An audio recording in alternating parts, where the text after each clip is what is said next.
My husband came home from work one day with the most beautiful, huge bouquet of flowers. I really loved having them in the house and I watched them open up over the days, but like all cut flowers, they eventually started to wither and to fade a little bit. And right as they were almost completely dead, I looked at them and realised something, as I always do when I see plants. They still had another life left in them. So instead of tossing them out, I decided to dry them. Not for a keepsake or not to dry in a bunch to make a bunch of dried flowers for a shelf, but for my dye pots, for ink making, for pigment extraction, and for eco-printing, which is what I'm going to do today. Have you ever looked at something on its way to the bin and thought, wait, there's more that I can do with it? Let me know in the comments because I'd love to find my people. Most of the materials I dye and print with come from waste. Things I forage on walks with Coco, things people gift me because they know what I do.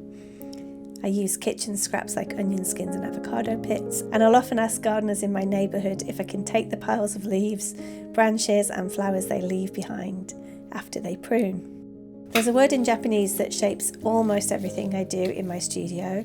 It's called mottainai. It doesn't translate perfectly into English, but the closest I can get is a sense of regret over waste, paired with a deep respect for the life still left in something. It's not just about being wasteful, it's about understanding the value in things way after we'd normally decide they're finished. My whole jewellery brand is based around this idea. Every piece of vintage kimono is saved and used in some way. Every dye pot, every workshop, every piece of fabric that I create starts with the question, what can this still become? I'm wondering if you have a word from your culture or in your family that captures a similar feeling to this. In my family, we have what we call the mottainai box, which is a box where we put things that we don't want anymore, that we think still have life left in them, and other people might find useful. Mottainai isn't just a nice concept that I use for marketing. It really matters to me on a much more personal level. Working this way slows me down. It makes me pay attention to what's in front of me instead of reaching for something new and convenient. And there's something deeply satisfying about taking a bouquet that's technically dead and giving it a second completely different life on discarded kimono silk. Mottainai also connects me to the people around me, the gardener who saves me a pile of clippings, the friend who drops off flowers from her own arrangement, or a friend who might be saving onion skins or avocado skins for me. Every piece of plant material carries a small story before it even touches the fabric.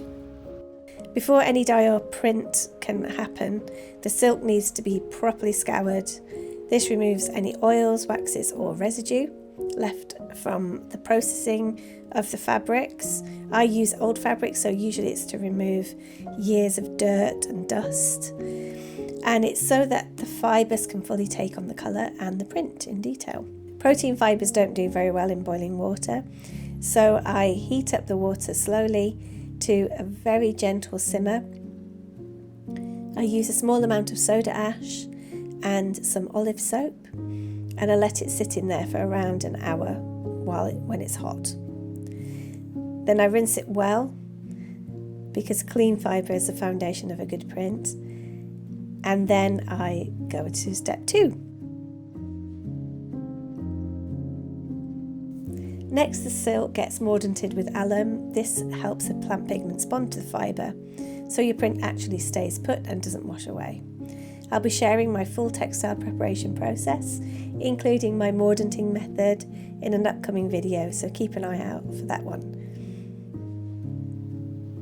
Step 3 is preparing your iron blanket. Again, in a future video, I'm going to be showing you how to prepare your iron blanket for these eco-print projects. Step 4, we're going to lay the iron blanket down and then put your scoured and mordanted silk on the top. And step 5, you're going to do the fun part. It's choosing your plant material and organising it in a beautiful way on your silk. I used fresh leaves from the bouquet. Some of them were a little dry, but it was okay for this process. But you can absolutely use dried material too. I would suggest, if you're using dried leaves, that you should rehydrate them in water first. Keep in mind this is a bundle process, so anything fragile will likely crush and break into smaller pieces as you go. That's completely normal, and honestly it can create some really beautiful and unexpected textures, so maybe you could embrace it and just go for it. Step 6, you're going to take your time here to arrange the plant materials. Arrange the leaves and petals across the silk the way you want them to print. This is where you get to be creative. Think about density of the materials, the colours that might appear, and how the shapes sit against each other. Once you're happy with your arrangement, you can roll it up as tight as you can without damaging all the plant materials. Some people use a tin can or a wooden dowel to roll around, but for this one I simply roll the blanket itself. The tighter the roll, the more contact between the plant material and the fabric, which usually means a crisper, clearer print. After you've done the rolling, you're going to tie your bundle tightly with string. I actually make my own string, mottainai, out of kimono silk for this purpose, and I reuse the same pieces again and again, and it feels really fitting to use scraps of silk to hold together a bundle of silk made with scraps of flowers.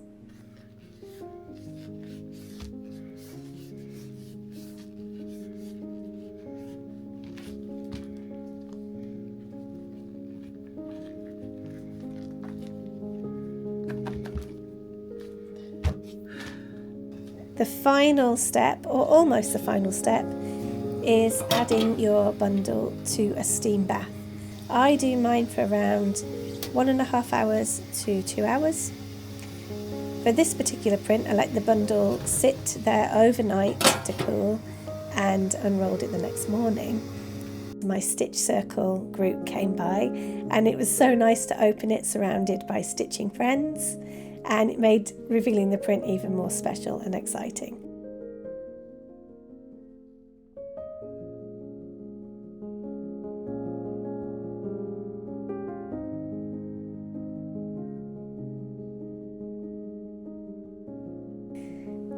When you do eco printing, do you unroll your prints straight away, or are you able to delay gratification? I find it really hard to delay, but I'd love to know what you do.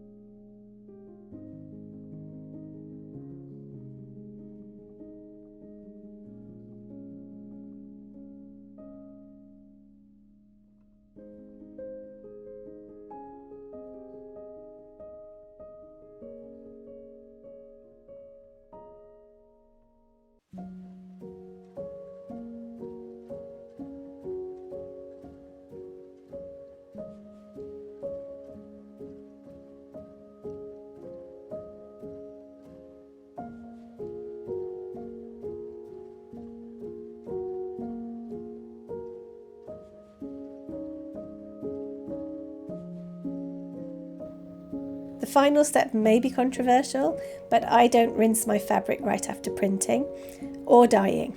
I always let the print settle for a little while. In this case, because I used an iron blanket, I'm going to leave it to cure for a couple of weeks before washing. And this gives the colour time to properly settle into the fibres and to oxidise.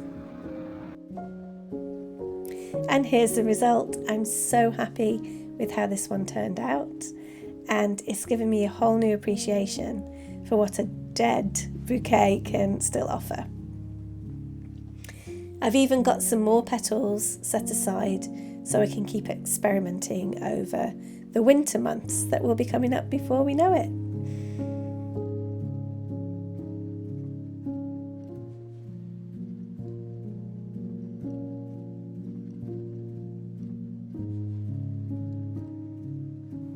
Right now the petals and leaves are sitting in these tiny handmade papier-mâché bowls.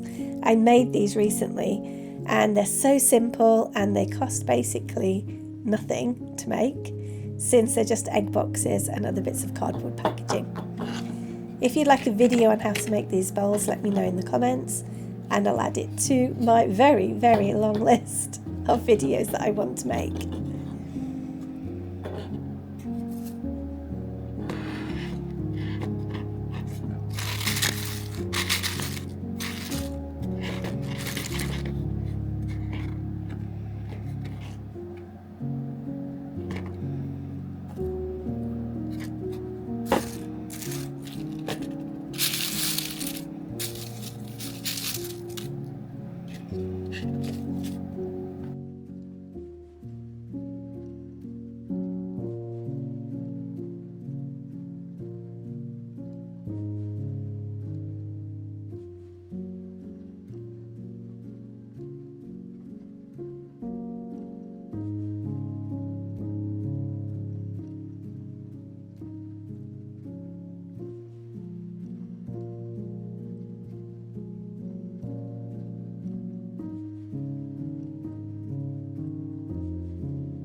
Thanks so much for watching and for slowing down with me today. If you try this process with your leftover flowers, I'd love to see how it turns out. So tag me or drop a comment below and I'd love to see.